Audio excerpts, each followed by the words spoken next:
We finished the framework around the front, and I'll show you that in the last vlog, so you might have already seen that. And I'm turning my attention to the inside of the framework, which is going to be built in an entirely different way. As you can see, I've got some scaffolding supports up, so they're going directly underneath the beams that we put in, and all that's doing is giving me some consolidation, and you'll understand why in a second. So this is the set of stones, each are hand-picked. They're all more or less 40, 50, 60 kilos. There's a couple of 80 kilos to start them off. Some of them have got masonry chips on them already, so they're going to make perfect stones. As we've decided, we're going to reveal them on the inside of the downstairs room. This is a footstone that I'm putting in with 7 big stones above, all castellated on top, if that makes sense.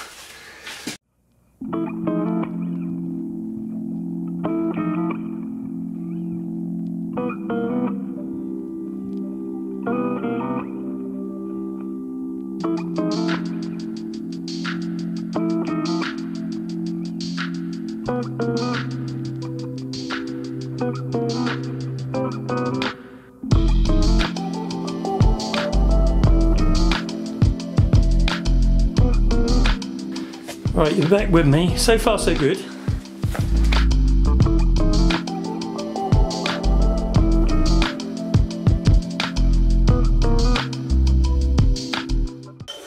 And that's gone in alright. Just trying to get this one out without upsetting too much. I'll take that stone out. That's the flat side on the other side. That's the angle. I've got to make a stone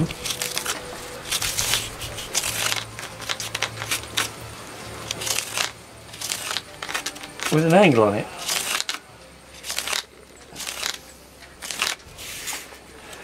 It does something like that.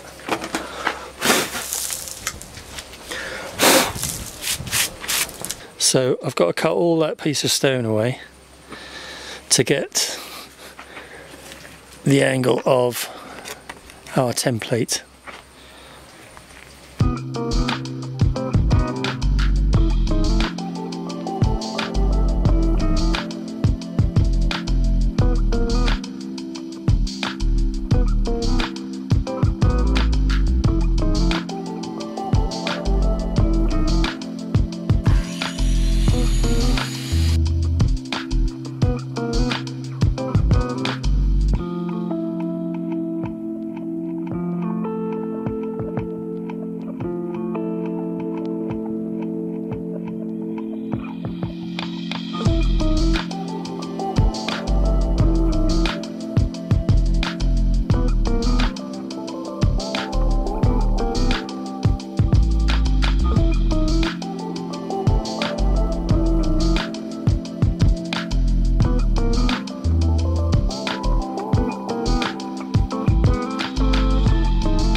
There you go.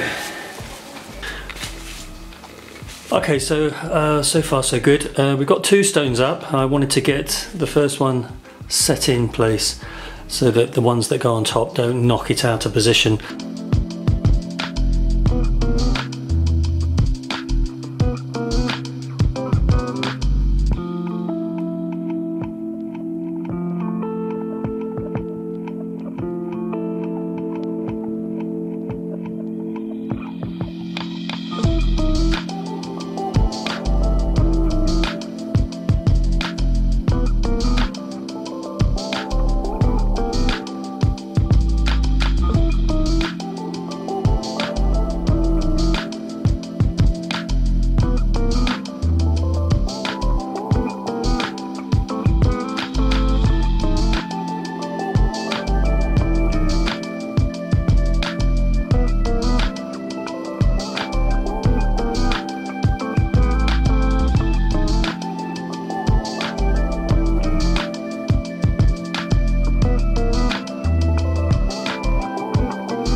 So use the round end of that file.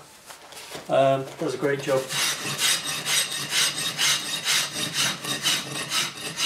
Just a little bit more aggressive on the round end.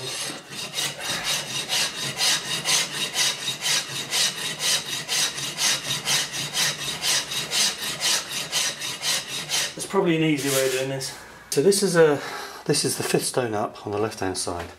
You can see my disc marks where I've cut the stone, and what I'm trying to do is age it. It doesn't have to look like the one below or the one above, but what I've decided to do is just try this one out as a tester. So trusty nail hammer. I've gone through a few chisels to see how I want to do this, and I'm kind of liking what's going on here. So it's to get rid of all the smooth lines, all the diamond disc cutter marks, and this just does the job. So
right, okay, so that was the base stone I put in, and then we go up like this. So we can obviously see there's a step out there, but this is the old foundation, strangely enough. So that's more or less a metre width, and about a metre up it goes like that. And what I'm going to do is I'm going to scallop this out all the way along and then put a surface on it, nice surface, and then it's gonna, if I can take the camera back, hopefully it's gonna come down and it's gonna scallop out, and then it's gonna carry on down. That's the kind of thing I was wanting to see. We're right up to the top. We've got 2 stones to put in there somehow, and that was the last one I put in last night, which is all nicely set now. The second one below that went in fantastically, just slipped in. If I move you round, so this is what you see from inside the house. So that's the base one.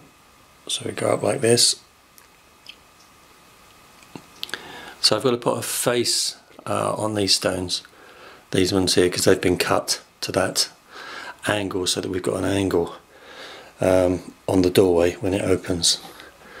So they're all straight, all level, so I'm good with that. So we're just getting up to the girder, but you can see there's not a lot of meat left on the bone. So there's a great big stone come out there, which you can see,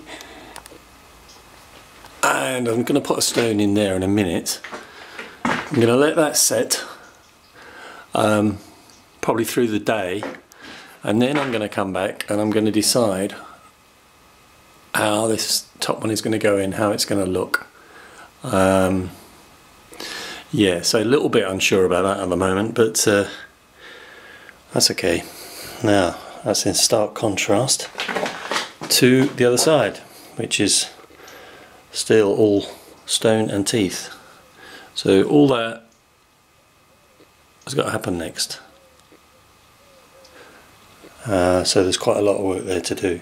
This is the last one that goes in, and the 2 or 3 of the girders will actually rest on top of this when it's set in place. So you can see, show you around the back, it's got a little taper on it, fits in the wall really nicely, and that's good.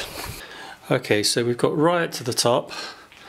That stone needs to be set in yet with cement and mortar, lime mortar. That stone there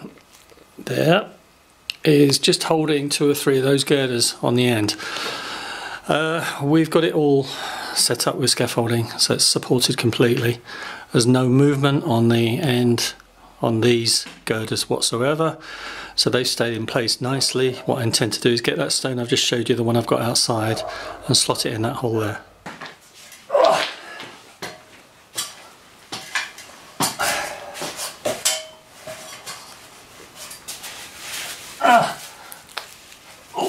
Get in there. Tight fit. Let's see where we can get a straight line from. I've done one side of the internal stones, and I'll show you that in a minute, and I'll show you the comparison between what I haven't done, which is the other side. So I'm going to take you off the tripod and just give you a quick looky and see. They're quite a lot of time, but it needs to be done quite quickly because obviously we're leaving the wall vulnerable. So it's not one of those jobs where you can come back to in a couple of days.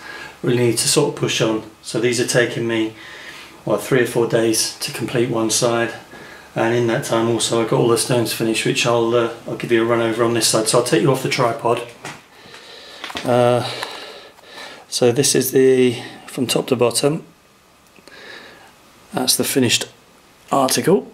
So what we're going to do is remove this part here in a radius there, and obviously what that will do is connect the top and the bottom in an original way for this house.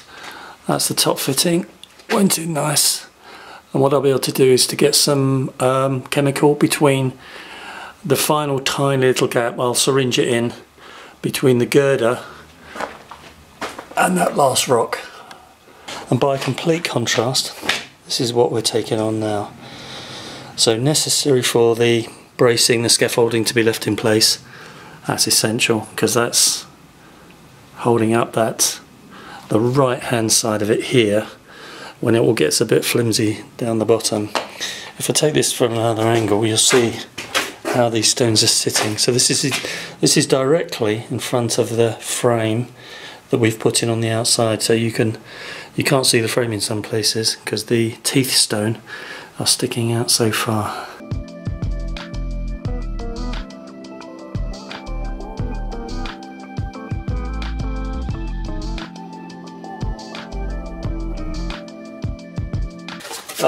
What we're doing today is going to be scalloping out this third stone up, and the reason I'm doing that is rather more decorative than essential.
I've got my trusty tools, my converted nail hammer into a small pick.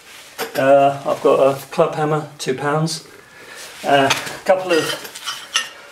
couple of steel chisels, which are proving to be fantastic, and my rasp file, which you've all seen before. Now, I'm going to start knocking some of this away.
Okay, so I've just turned one of my cold chisels into a stone cutter. I think you can all see that. It's got a sharp point and it's got some serrated teeth, and that's going to just help dig out some of this excess stone.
you.